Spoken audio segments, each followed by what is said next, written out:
So Nag Ashwin గారితో కానీ మీ ముగ్గురు జాతిరత్నాలతో కానీ వర్కింగ్ ఎక్స్పీరియన్స్ ఎలా ఉందంటే ఏం చెప్తారు? టెరిఫిక్ అండి. అసలు నాగశ్విన్తో ఫస్ట్ అంటే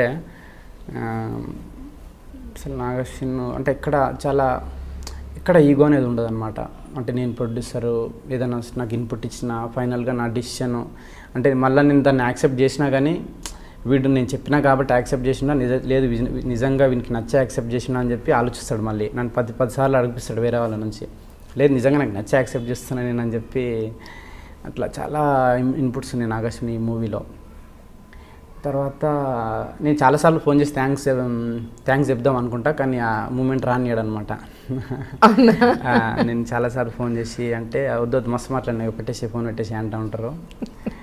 సో ఇక నవీన్ రావుల దర్శి అంటే చాలా వాళ్ళతో మీకు డే 1 నుంచి చాలా ఒక ఫ్రెండ్లీ వైబ్ వచ్చేస్తుంది మీకు. ఎక్కడ కూడా చాలా మ్యాజికల్గా జరిగింది షూటింగ్ అంతా. ఒక్కొక్క డైలాగ్ ఈ చివరికి ఫోకస్ పుల్లర్ దగ్గర నుంచి లైట్ బాయ్ వాళ్ళకు కూడా డైలాగ్స్ అనేవి పట్టేటోళ్ళు అనమాట. వాళ్ళు అంతా ఎంజాయ్ చేసేటోళ్ళు షూటింగ్. ఓకే. నవీన్ అయితే చాలా రేపు షూటింగ్ అంటే ఈరోజు దాన్ని డిస్కస్ చేయడము, దాన్ని బెటర్ చేయడము, ఇట్లా చేద్దాం అని చెప్పి నవీన్ నిద్ర ఉండదు రేపు షూటింగ్ అంటే.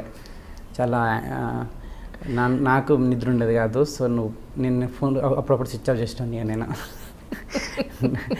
నవీన్ మామ నాకు టెన్షన్ వస్తుంది రేపు సీన్ ఏందని చెప్పి ఫోన్ చేస్తే నేను స్విచ్ ఆఫ్ చేసి పడుకునేటోని. నేను నెక్స్ట్ డే లేచి చెప్పేటోని. ఇక అట్లా జరిగేది.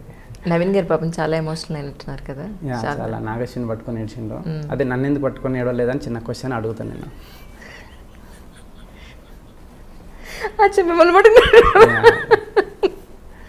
అచ్చా డైరెక్టర్ మీరు కదా? అట్లా అని కాదు, అంటే మా సెట్లో ఎవరు నన్ను పట్టుకొని ఏడవలేదు యాక్చువల్గా. ఎందుకు ఏడవలేదని మా యూనిట్ వాళ్ళందరికీ ఈరోజు క్లాస్ తీసుకోవాలనుకుంటున్నాను నేను. ఎందుకు నన్ను పట్టుకొని ఏడవలేదు? సూపర్ జాతిరత్నమైన మామూలు విషయం కాదు.